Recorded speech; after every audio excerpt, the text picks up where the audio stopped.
Jennifer. Good morning, and welcome to Women Thrive TV. We're so glad you're joining us for this powerful conversation. Today's show is entitled The Future of Women's Leadership is Integrated.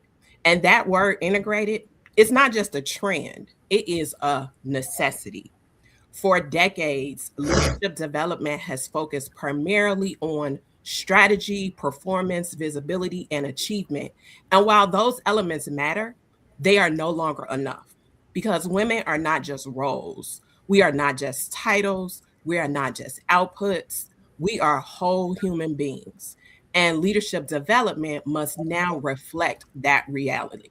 When we talk about integrated leadership, we're talking about leadership that includes purpose and wellness, embodiment and neuroscience, collective care and identity, image and authenticity, performance and sustainability. Integration means we no longer separate who we are from how we lead. It means understanding that burnout is not a badge of honor, that clarity is a leadership asset, that image communicates before we speak, that nervous system regulation impacts decision making, and that community strengthens resilience. This conversation matters now because women are leading in increasingly complex spaces in business, in community, in policy, in faith spaces, in entrepreneurship, and outdated leadership models that reward depletion over alignment are no longer sustainable. So today, you will hear multiple perspectives. You will hear lived experience. You will hear practical insight, and you will hear a compelling vision for what women's leadership can become when it's fully integrated. We are not here to discard leadership, we are here to evolve it. Now, I'm honored to be joined by four extraordinary leaders who are advancing this conversation in powerful ways. You'll hear how integration shows up uniquely in their work, from neuroscience to embodiment, from image to collective care, from vision strategy to wellness. Let's begin our introductions. Dr. Chanel. Are we having? I think we might be having some issues, so I will hop in. Can you hear me, Jennifer? Yep. Perfect. Good morning. I am Bria Johnson. I am the founder and chief style strategist of Iconic with Style, and I support women aligning their wardrobe with their goals and the rooms they're headed into. And so now I'm going to pass it to our lovely Robin Banks. Hello, my name is Robin Banks. I am the founder and CEO of Neuroverity Global. It is a neuroscience coaching practice, and I help women to understand their divine design and help them to lean into it so that they can carry life without the collapse into burnout, survival mode, and overwhelm.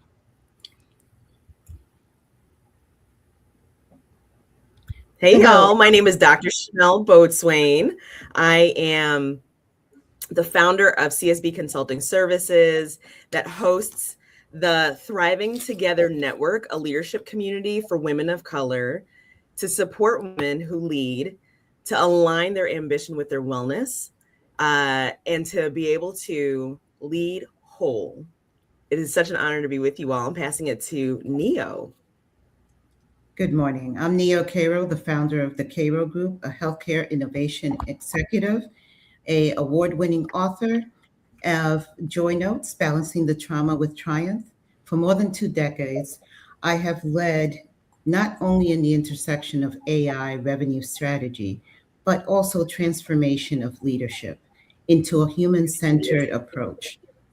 But also know that it's about rebuilding leaders, because I believe that women need to rise in clarity, courage, conviction, and organizations just don't perform, they need to transform. Leadership to me is sacred responsibility to hold vision and protect humanity. Beautiful.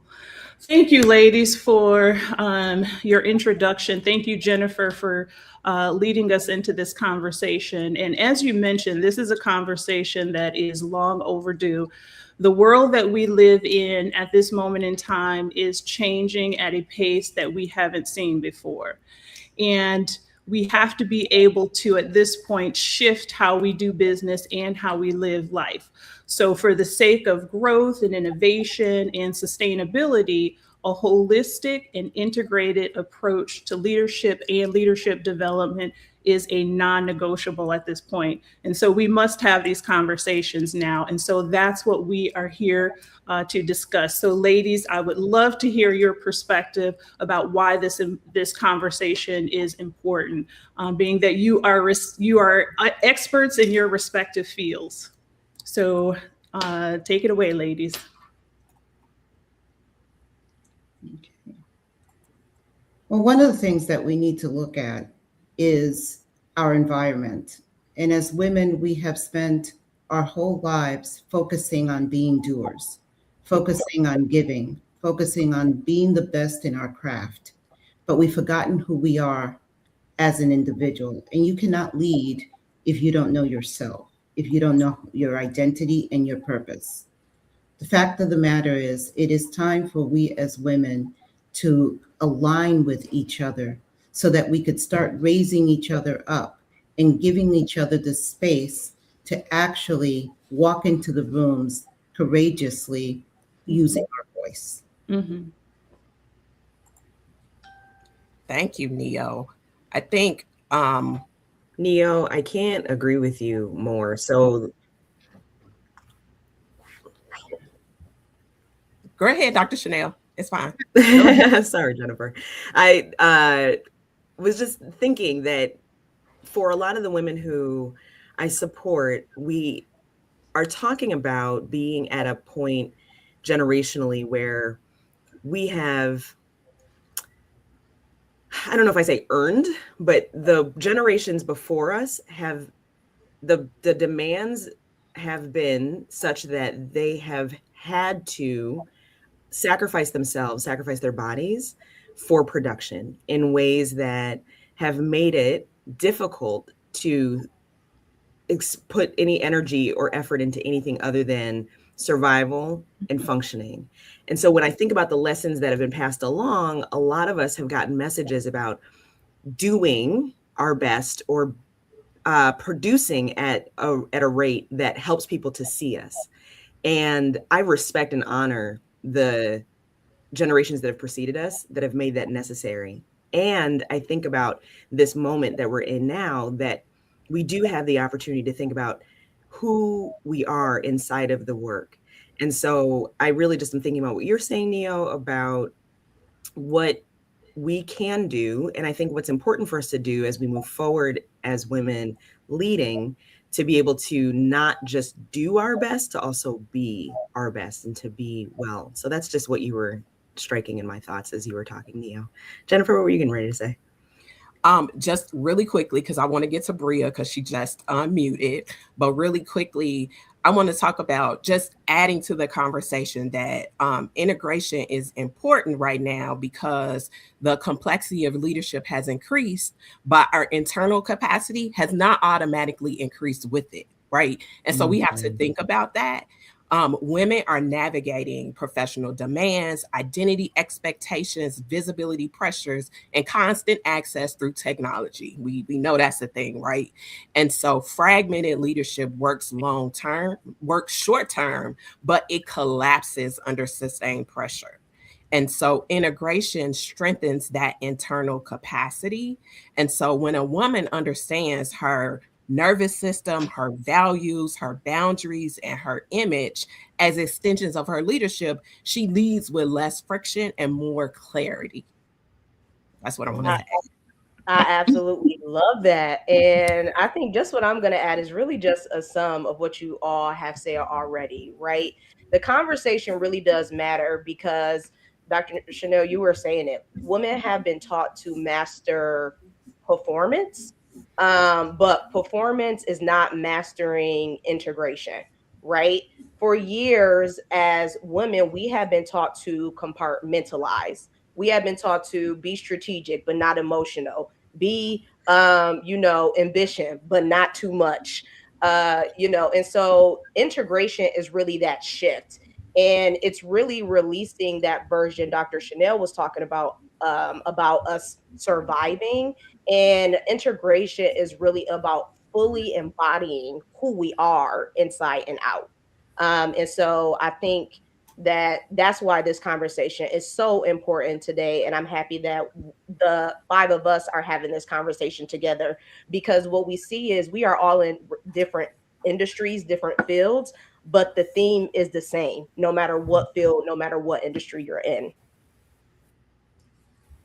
Bria, I just want to piggyback off of what you said in terms of women. We do a great job of compartmentalizing.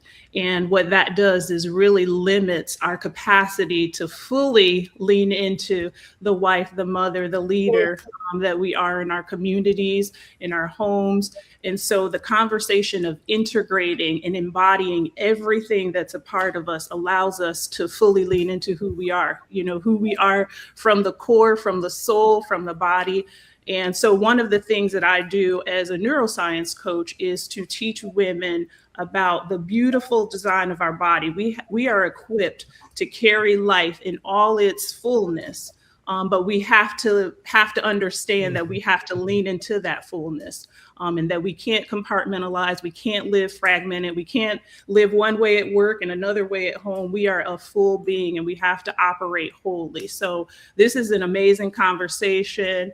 Again, Bria, as you said, we're all from different backgrounds and industries, but the conversation of integration is the same. And it's good that we're starting to have these conversations, because it's necessary, especially for women who I believe run the world and rule the world. Yeah. Yes. But again, as you can see with, this conversation, there's an interconnectedness of the different domains and industries, and we can't continue to compartmentalize and fragment our approach to leadership and leadership development, because fragmented approaches get fragmented results. We need whole people with whole solutions. Absolutely. And here's the truth, right? No woman wakes up one day and just thinks, I like to be fragmented, right? We get taught that gets passed down. And because being fragmented happens slowly. And through expectations, we talked about, through performance, through societal norms, through pressure. And eventually we all know something has to give. There is a breaking point. And so, what I would love to hear from each of you is what really woke you up for the need for integration? Kind of what was that breaking point for you all? I'll get started. I think one of the things for me was realizing that high performance does not equal wholeness. I mean, both of you all have spoken to that, Bria and Robin. And then understanding that I could deliver results, I could lead effectively, but if I was ignoring my body, overriding my boundaries, or disconnecting from my purpose, I was slowly fragmenting, just slowly getting there. And so integration became necessary for me when I understood that exhaustion is data, is not a weakness, it's information that something is misaligned. Absolutely. I love that. That is so beautifully stated, because I can tell you that for me, the awakening was when my body started failing me and I got very ill. And I realized in that moment that no matter what status you have in your professional career, the fact of the matter is you can't put a mask to take care of the fact that you are in pain and that you are broken. And what we do as women, we have just had a baby, have another one in the hip, and we're cooking dinner and we're doing everything and we're answering the business call. But reality is we're not taking care of ourselves, and we are not coming and presenting to ourselves. The biggest imposter was me inside myself. Mm, Thinking I was whole when I lived in a mask. So I mm. say to you, and I say to all of us as women, be who you're supposed to be. Look in that mirror and understand your job is not to please. Your job is to show up in your presence of who you are and decide how you want to influence that room. Mm, Absolutely. So that's powerful, Neo. that's Robin. good. I was just gonna Neo. I hear you because that was me. Sickness, illness is what woke me up to how I was living and how I was showing up. One of the things that becomes a struggle, I think, is that we live in a culture that rewards us for the hustle, that rewards us for being all, doing all, being the strong one. But at some point, you have to understand that you are not your best self, trying to do everything, trying to, be the strong one, be the leader in every space. One of the things that I've talked about, I used to be a health and wellness coach, and one of the things that we always talked about was eating right, and creating habits of eating. And I thought that's we have to integrate mindset, eating right, our identity, our stories that we're telling ourselves. So all of those things affect leadership. But for me, it was the same thing with Neo. It wasn't until I had a mystery illness that nearly took me out that I had to step back and kind of reevaluate where I was and where, who I wanted to be and what I wanted to do. And living how I was living was not aligning to who I believed I was. So Absolutely. What about you, Dr. Chanel? Oh, Dr. Chanel, are you frozen? Okay. I'm listening to you all and I'm wishing a different reality for us. I probably am frozen. I'm going to keep talking though, and it's going to come through. You're good. You're good. So good. My awakening came on the back of my experience of exhausting everything that I had been taught to do. So I've done all the degrees, and to get to all of the degrees, there's a way that we all are taught to, again, twice as hard, twice as good, twice as fast, always the best, be at the top. And in being with the elite of the elite at my second Ivy League institution, I found myself at a point of disappointment. I wish that I learned this lesson a different way, because I want for others to know the value of who you are is worth investing in, finding ways to power your body, power your mind, power your spirit, and power your soul. It's worth investing in regardless of what you produce. But unfortunately for me, it came as a result of having produced everything I could and getting feedback that I still wasn't valued, that my achievements didn't create the outcomes that I wanted. Wow. I went from getting a doctorate with double distinction to being unemployed for 2 years. Mm-hmm. That's not what you get degrees for. Mm-hmm. It doesn't make sense. There is no logic that supports it. My resume is pristine. My experience is, I think others might say, on paper at least, priceless. And yet there's something that, for whatever reason, was not aligning, at least in that way for me. And it was in that experience that I said, but we still are here. We still have to be here with ourselves. I still have to look at myself every day. And there's something about what I'm doing that I need to be able to feel good about. And it's in that reality that I then say who I am, what I value about myself, how I show up with myself has to be the driver. It can't be what I produce.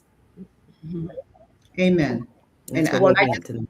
I need to piggyback on what you just said because I was pretty much in the same track in corporate America. I got to the SVP role, I got to the chief role, and all of a sudden I became overqualified for Mhm. everything, which meant how dare you go above the ceiling that we set for you? Okay, we said that you could be here. You had the audacity to try to be here. And it's a form of humbling us as women that we can only be performers. We cannot be directors of Mm. the show. Okay. And that's what made me decide to build my own business. But not all of us are cut out to build our own businesses. However, what Dr. Chanel has done is she's cemented herself and knows who she is. There So you now go. she walks into that room, she's not accepting somebody putting her in a box. There you go. She's There you going in saying, these are my expectations. And maybe you are not the one for me, but there'll be another place that is for me. And I there. say, ladies, no, do not go to serve from the mentality that you are a servant. Go to serve based on your purpose and who you want to be because you deserve it for the work you've done. Yes. Absolute 1000%. And what you all are reminding me too, like even as a chief style strategist, what I see, because like you said, Neil, everybody doesn't need to necessarily build a business, right? I'm Mhm. working with professionals and C-suite women. What they realize is their presence and how they show up is what really, like you said, cements who they are. When they Yes. walk in that room, how they're standing up straight, what they have on the outside is already communicating, uh, I deserve to be here. And Mhm. I am audacious enough to be in this room. And my physical presence and evidence, that's the evidence in showing you that I'm meant to be here. So I Yes. agree. You have to know who you are, that purpose, and then communicate that externally. I say before you even say a word, right? How you're walking into that room is communicating and cementing your place in that room. And even in history, I know some of us are out to make history too with our businesses and in our families. And so I love that you all were just so vulnerable with these conversations and reassuring to women that there is a place for them. No, there will be a place. You have to believe that yourself. Can And I I want add just one thing? to absolutely As, 1000. as the purpose coach, as the life and leadership goal coach, and you can find that place, right? It Mhm. takes the time to Yeah. spend on yourself. That's what I do is really focus on people. It is not selfish to spend time on yourself. Like Mm. you have to do that in order to discern what that place is. So I just want to add that. But I love that you added that because that actually goes perfect into a segue. What changes when leaders stop separating who they are from how they lead? I think that's actually a perfect segue because that is about taking care of yourself. Jennifer, do you mind if I pass it back to you since you just gave us that lovely Course, nugget? of course, of course. So a couple things that I've seen from women that I coach, as well as for my own self, when we when we stop separating who we are from how we lead, our decision making becomes clearer, right? Our boundaries become clearer because we start saying what they are and letting them be that thing, not explaining like that this is my boundary, like that is what it is. Image becomes intentional. We're intentional about how we show up, how we walk into a room, how we present ourselves, and our confidence shifts from external validation to internal alignment, right? And so I would say for myself, as I've been taking this journey around entrepreneurship and then growing in my professional life, when I've started like melding those together. It's not like the entrepreneur is over here and the professional is over here, right? There They're you go. integrated to who I am, right? And so I bring both of those to the nonprofit places that I walk into, to the entrepreneurial places that I walk into. I bring that expertise, that knowledge. That's a part of who I am. And so the final point I want to make is once we do that, our leadership becomes more sustainable. And because we're no longer managing a divided self, right? We're just our whole self. And, I will stop right there and pass it to Robin. Love it. Jennifer, perfect. I was going to say one of the things for me, I think that's extremely important when you stop leading from different spaces or leading fragmented. Decision making changes. There's the confidence level that comes with I understand who I am and what I bring to the table. And as a business owner, one of the things I've managed real estate for probably 25 to 30 years now. And one of the most important things for me is being able to make decisions on the fly. And when I recognize that, okay, I am a scheduler, I am a chef, I am all these things at home. So if I'm bringing and integrating fully who I am on my job, in my business, I'm able to quickly make decisions. And in my field, in real estate, I had to be able to do that. I had to be able to look at a portfolio and be able to quickly decide whether it was a go or not and be okay with that, be okay with those decisions. And what someone said years ago, that there's no right or wrong decision. You make a decision and make that decision right. And so I think there's a level of confidence that comes when, again, you have integrated your whole self and you understand you are fully capable to do whatever it is that you need to do. So Jennifer, I agree with that. The, living intentionally, the decision making increases. You have peace in how you're showing up. So everything that you said, Jennifer, ditto on that. I just wanted to add to it. You become more relatable. Mm. You become someone that increases the potential of trust in you as a leader, because now they see you as a whole person. How many of us have been in a situation that they've had a boss, that the boss has a stoic nature to them, and you can't see the humanity in them? Mm. And it bothers you because you're like, don't you have feelings? What's wrong with you? But when you are no longer fragmented, your human self comes to that job. Now that's not a weakness. What it means is that you're able to see others as whole people also. True. You're able to treat people with respect and wholeness. And that changes the relationships. That makes stronger relationships. That makes bonding work with your employees. Your employees now want to follow. They can see your vision because your vision is not words, it's embodied. Yes. It really changes the communication. It really changes, and you become human centered. There is such beauty in showing up fully. Yes. And that means that there are days that you're not 100% happy. That's Right. But at least you're human. Mhm. You're complete. And people appreciate that.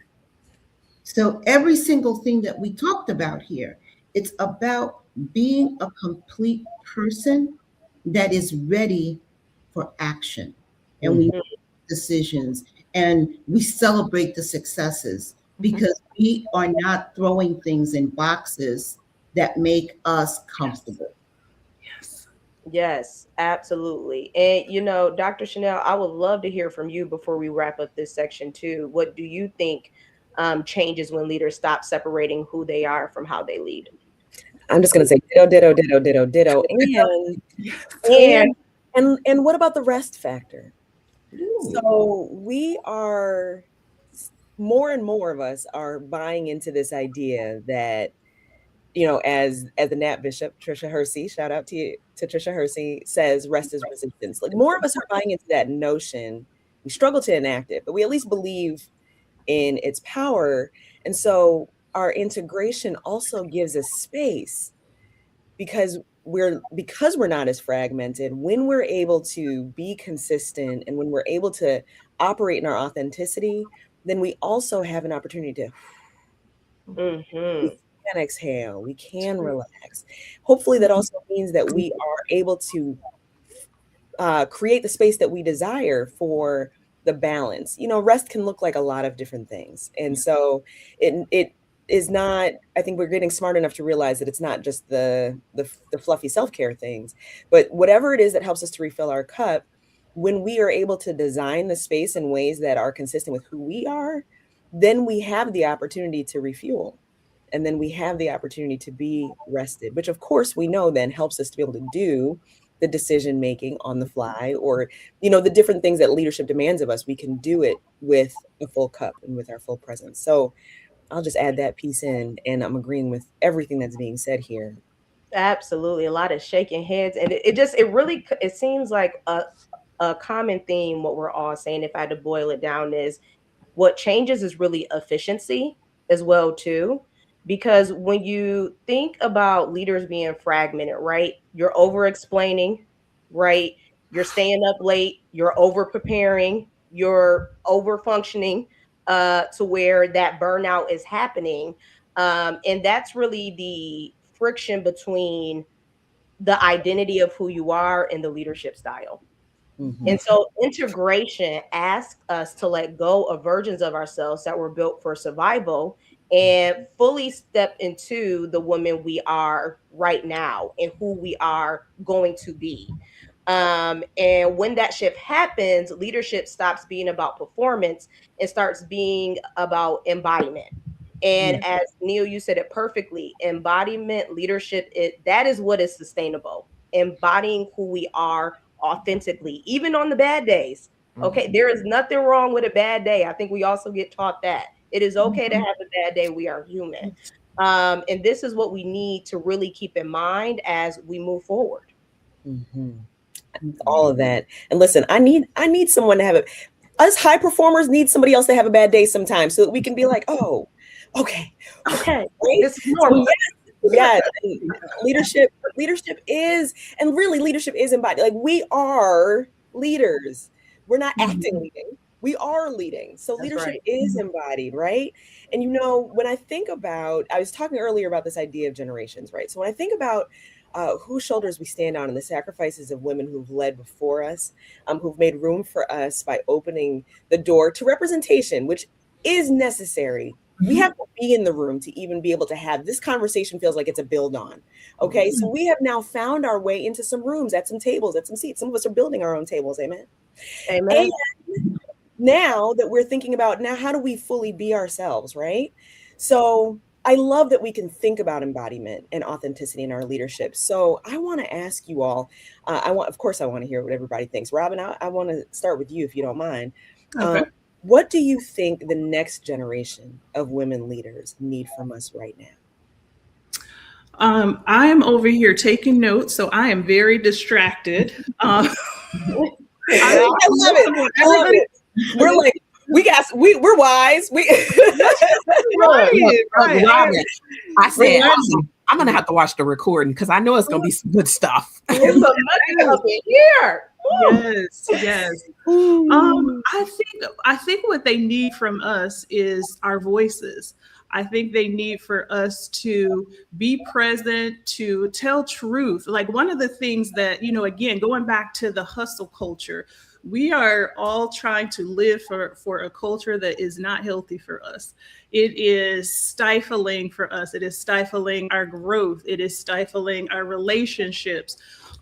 So I just think that leaders need to see us being whole women and operating from, whole beings and our whole self and our authentic self, the truest version of ourselves, because we tend to, and especially as women, we are constantly looking at other women and comparing ourselves to them and their journey, where our journeys are all different. And so we have to get into spaces where we are showing up authentic and real.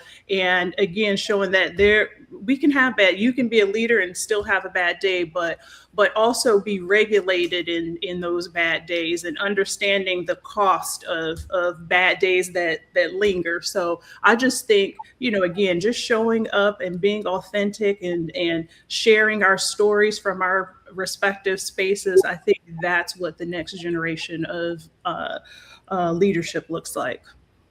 I love that. And part of, being authentic, I feel like I'm going to say one thing is my Nana taught me a very great lesson that I want to continue to pass on to women. And we didn't grow up with a lot of money. We grew up poor. And one thing my grandmother instilled in me, and how I became a stylist from this lesson is you dress and show up like your potential. Do not have your environment, society, what they say about your identity dictate where you end up. And that message has stayed with me forever, because yes, I am ambitious, yes, I am audacious, and I want the next generation to see it is okay to be ambitious, it is okay to be audacious, it is okay to be angry, it is okay to be happy. Whatever you are, it is okay. And it goes back to, even Neil, that lesson that you said, like, show up who you are, in whatever room, because there is a space for you somewhere. And so that is the lesson that I really want to carry on. And I'm so thankful that my Nana taught me that, because I think Dr. Chanel was, you work twice as hard. Well, if you got some other checks, right, let it be your sexual orientation, let it be that you're disabled, then you got to work even harder. And the reality is, don't let that stop you from just embodying who you are, because somebody will appreciate you. There is a space for you. And so that's what I want the next generation to carry forward. And I want to add, I think the next generation of women leaders need from us, they need permission and modeling, right? They need to see women who are not just accomplished, but aligned. Leaders who set boundaries without apology, who regulate before reacting, who prioritize wellness without shame. Like, it's important to take care of yourself. That next generation, they don't just need access to leadership spaces, they need examples of integrated leadership, so they do not inherit that burnout is the norm. Those are the things that I see that our next generation of women leaders need. I totally agree with you. I think that the biggest thing that we, being in generations that flow from boomer, Gen X to millennial, we all are coming in from different perspectives. But our younger generations need us to listen and then share, and share in the space that they can accept it.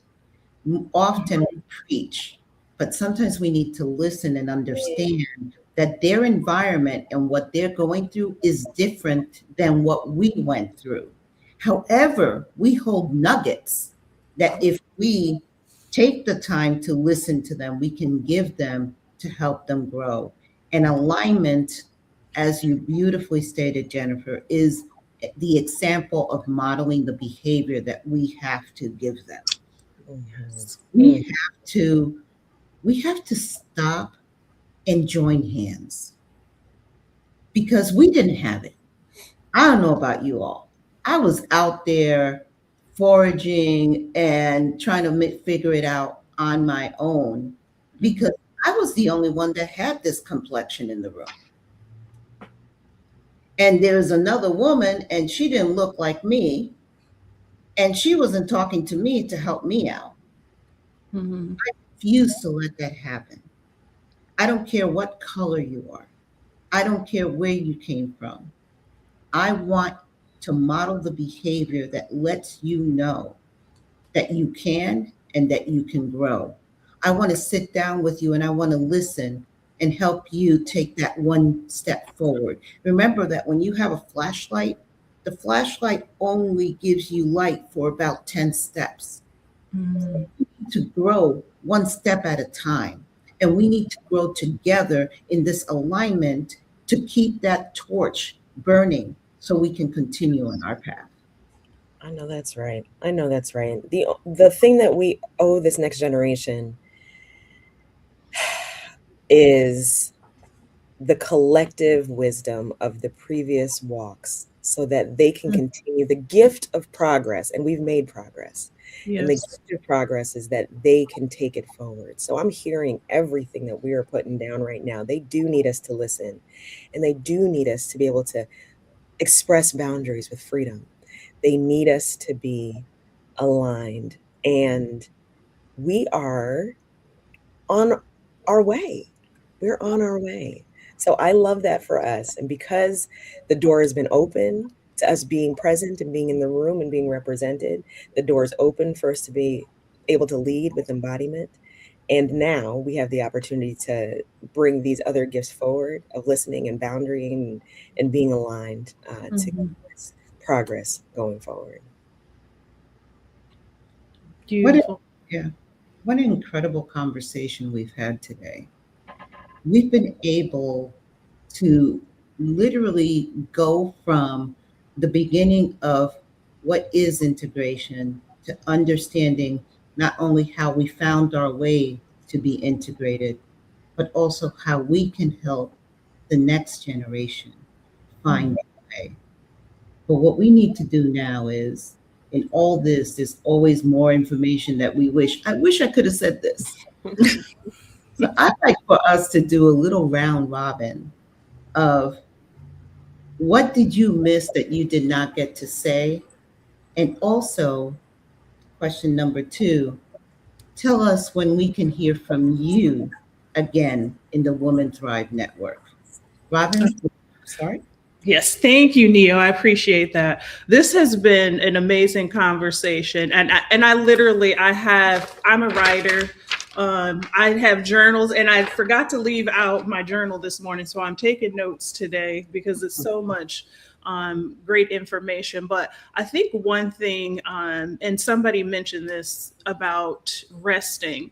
One of the things that I have learned just with the journeys of life and illness and sickness sometimes taking me down. And that was the only way that I rested. But rest is such an important part of leadership. And we go through training to develop skills. We, spend an abundance of time and energy creating a space where we are experts in our field, but we never take the time to rest. And radical rest to me is the most important thing that you can do, where we think all these other skills are necessary to help us to be who we were created to be or what our calling is, when rest is one of the literally the most important things that we can be radical about, and that is important for development, for sustainability, and to be the best leader that we can be. So that's one of the most important things to me, I think, outside of anything. And then I am going to be, for the Women Thrive Summit, I will be speaking on whole on purpose, the neuroscience of living wholly, and I'll talk about what that actually means and how to, the steps to take to get into that space. And my talk will be on March 16th at 12 o'clock noon Eastern Standard Time. Excellent. Thank you. Jennifer, could you share with us the same two questions? So the first thing I'm going to say is that we've heard from our conversation today that fragmented leadership may produce results, but integrated leadership produces longevity. And if we care about sustainability, that shift is non-negotiable. So that's the piece I want to add. And I am speaking at the Women Thrive Summit on Tuesday, the 17th, at 9 a.m. Central. And my talk is from perfectionism to progress and how to stop holding yourself back. And so I'm looking forward to that conversation. Wonderful. Thank you. Dr. Chanel. I would add a reminder that we as collectives have always had the wisdom that we need in order to progress. And so I encourage women to be mindful of who your collective is and to lean into that community. And that, I believe, helps us to not just believe in the power of integration, but actually drive it forward. So integration is also about us being connected to the right collective and leaning on our community, which is what I'm going to talk about on the last day of the summit at 10 a.m. Eastern Time, leading as we, not me. Amazing. Bria? Yes. So I think what I was saying, I know we said this in many different ways. Separation from identity and leadership really does, it signals misalignment. And when you walk into a room and those two things are not integrated, people see that and they feel that. And what happens is when you are not aligned in those two areas, you're consistently managing how you're being perceived, instead of just focusing on, you know, the moment in the room and being present. And so when you align your identity with your leadership, we said this theme throughout the day today. It is really about it becomes embodiment and it becomes authentic, and you don't need to manage perception, you don't need to perform, because you're being authentically you. And so I will be going into this conversation deeper on March 19th at 11 a.m. Eastern US time, you know, with my talk, The Power of Being Seen, when identity, image, and influence is in alignment. And I'm very excited to be not only having that conversation, but also sharing the stage with other powerful women. And of course, each of you are one of those powerful women I'll be sharing the stage with. Thank you so much. Yeah. You know, today we learned about standing in our integrity without compromise by taking fragmentation and dropping it and becoming a whole person can truly revolutionize our evolution as leaders. What I like to say is choose impact, how to impact yourself and how to impact others. I will be speaking on the 20th at 11:15, and my conversation is about when you drop having to put all the different masks and you have gained all the accolades, how do you present yourself? Every one of these conversations, if they resonate with you, please join us and know that that integrated leader is a whole leader and is one that will change the world. Thank you so much for joining us. Thank you. Y'all are amazing. Thank you. I love it.